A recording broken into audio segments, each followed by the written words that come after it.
Oh, hey there, fuckers. It's been quite the eventful week in fantasy football and in NFL football, so we got a lot to talk about this week. We're going to just get right into it. Let's get it started. 1, 2, 3,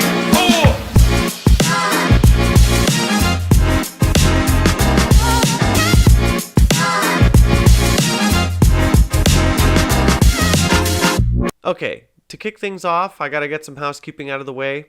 As you guys know, we had the first league meetup coming up on September 29th, and that was going to be Sunday Night Football. But I just got word from the head honcho that I'm going to have to work until 9 p.m. that day. So here's my proposed plan. Instead of Sunday Night Football in September, we do Thursday Night Football.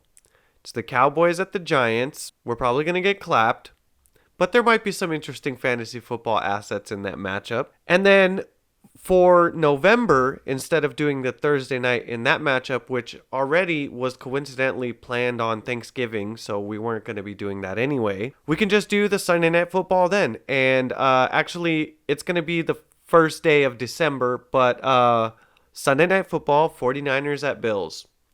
So here's the proposed dates and games. Now, everybody let me know your feedback if you guys can make it to this Thursday night game on 9/26 so that we can continue on and make sure that everybody gets their name points in this season. I have to apologize, but unfortunately with the way my new job is and my schedule changes semi-frequently, so this is as far ahead in advance as I could let you guys know. But we're going to figure it out, and we're going to have a good time, watch some football with the league. Next up, we got a lot to cover going on in our fantasy league this week. We had two matchups that finished within 2 points, and one of them was 2 points scored by a defense in the last minute of the game. More on that one later. But first, go ahead and play the theme. 'Cause you had a bad day, you take it one down, you sing a sad song just to turn it around. That's right. Eric and Vaughn had a crazy matchup that resulted in Eric having the Tuesday blues, waking up in the morning and eating his cereal bowl full of tears. Now, I do gotta say I took great personal joy in watching the Eagles collapse at the very last second on Monday Night Football, especially since Snakequan Barkley was the one that fucked it all up, and then even though Jalen Hurts threw a touchdown and I lost points, I wasn't going to win anyway, so I'm very happy that the Eagles lost on national television in a devastating way. I'm going to talk more about that matchup later on when we do our fantasy matchup review. But before that, I want to give out this year's first Toned Glutes Award. Mine and Greg's matchup was a dramatic one.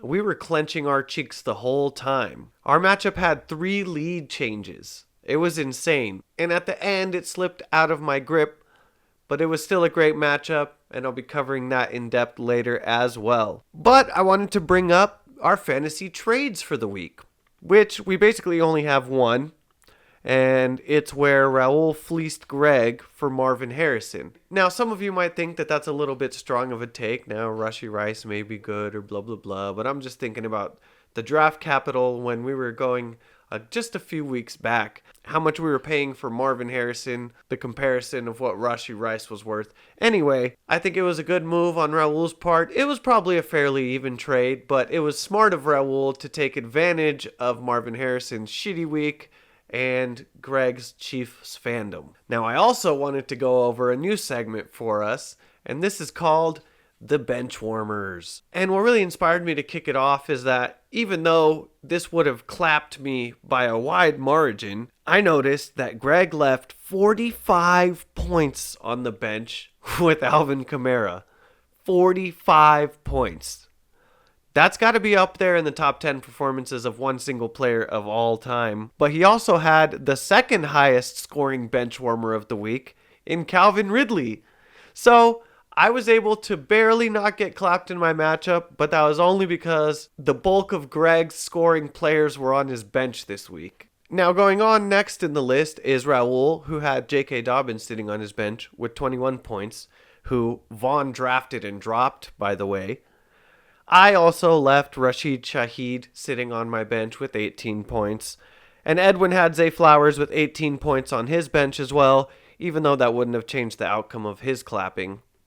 And the last one was Chef had JSN with 17.7 points sitting on his bench. Altogether, if you put the Benchwarmers superstar team all on one roster, they would have scored 141 points, which would have beat 8 of us this week in the league. Now, before we move into this week's league matchup review, I want to give a shout out to the Dub Club. Greg, Donnie, Raul, Henny, and Vaughn. Christo/Stefan played against Donnie in a very close matchup, and this was one of the most dramatic matchups of the week, if not of the season. As you can see, it was very close throughout the whole week. Some of the highlighted players in this matchup were DK Metcalf on Donnie's side, hauling in 129 yards with a receiving touchdown for 23.9 points. The Denver defense also finished with 17 points, racking in 2 sacks and 2 interceptions. But the most dramatic part of this game was that Donnie was behind. Christo/Stefan already had scored all their points. They were at 105, and Donnie was at 104, 103. I forgot what it was. But he had the Steelers defense playing against Denver, and Bo Nix throws an interception on the last drive of the game with a minute 30 left or whatever it is, and those points were enough to take Donnie past the lead and beat Christo/Stefan in a very dramatic fashion. In our next matchup, our week's highest scorer, Raul, beat Chef with 152 to 127.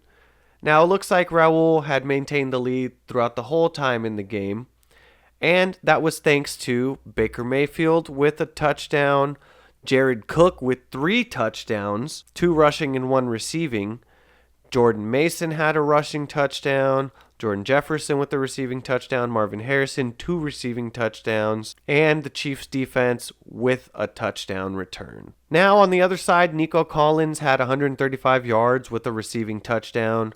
Ramondre Stevenson scored a touchdown with 81 rush yards. Travis Etienne rushed for 52 yards and a touchdown. And Lamar Jackson did pretty good with 247 pass yards and 1 pass touchdown, although he did throw an interception as well. He's going to look to bounce back from his loss against Eric's 0-2 team this week in their matchup. Next up was my matchup with Greg, which, as I mentioned earlier, was very exciting, very nerve-wracking, and in the end, it went to him, although it was not a clapping, may you notice. I only lost by 18 points. Greg's team was helped out ultimately by Devon Achane, who benefited from Mostert, who's on my team, not being able to play. He had 96 rush yards, 69 receiving yards, nice, and a receiving touchdown. CJ Stroud also had 250 pass yards and a passing touchdown, and Rashee Rice had 75 yards and a receiving touchdown. In my matchup, I was very much hindered by A.J. Brown not being able to play, although Jalen Hurts had a pretty decent game. Malik Neighbors had a good game with 127 yards with a receiving touchdown, even though the Giants lost that game against the Commies. So ultimately not much to be praised from my team or my Giants this week in our matchup. I hope to bounce back against Donnie this week. He's already lubing his cheeks, so we'll see how that goes. In the next matchup, the most unholy clapping of the week, Henny was able to destroy Edwin's team by 146 to 80. Every single one of his players scored double digits. On the other side, Edwin's team is kind of collapsing. Stephon Diggs, 37 receiving yards. Garrett Wilson, 57 receiving yards. Kyle Pitts, 20 receiving yards. Aaron Jones, 32 rush yards and a fumble. So, feel like this has been the story for Edwin for 3 years in a row in our league. I hope that he can bounce back. I hope that he doesn't have just another one of those seasons where he's number 10. But it would be easier because then I don't have to transfer the license plate. You can just keep it for another year. And in the most dramatic matchup of the week, that was Chef's Kiss given to us by the Eagles shitting the bed. Vaughn was able to defeat Eric by less than 1 point, 96.05 to 95.6. And this was all thanks to, like we said, Kirko Clutchins coming in at the last moment. Here's how let me set the stage for you. The Eagles are on 3rd and 3. They fucking do a pass to Saquon. He takes his eyes off the ball, fucking drops the ball, and then on the next play, Jalen Hurts throws a pick. So now the Falcons have, I think, like a minute 20 seconds. They have no issues going down the field. They score. That last touchdown goes to Drake London, who happens to be on Vaughn's team in the Monday night matchup, which is why Eric has the Tuesday Blues for this week. Mwah. And that does it for this week's fantasy matchup recap. Next up, we're going to go over tonight's Thursday night game. Patriots versus Jets, and in New York, MetLife Stadium. The over-under is 39, and the Jets are favored by 6.5. Which I'm kind of surprised because the Patriots beat the Bengals in week 1, but I guess maybe that's just because the Bengals are so shitty. Now, who from our league has players in this game? Well, I do. I have the Jets DST. I'm going to be starting them. Edwin has Garrett Wilson. He's going to be starting. That's a good start. And Eric has Breece Hall. Another good start. But, which pretty much covers all of the good starters in this matchup. Now, Hristo/Stefan's team has Antonio Gibson on the bench. Actually, Chef has Ramondre Stevenson currently starting, so we'll see how that ends up for him. And he also has Aaron Rodgers, Alan Lazard, and Hunter Henry all on Chef's bench. Now, what's my prediction for this game? I want to remind you that so far in our wager, I'm 2 for 2. So, let's say I'm going to be a little bold here.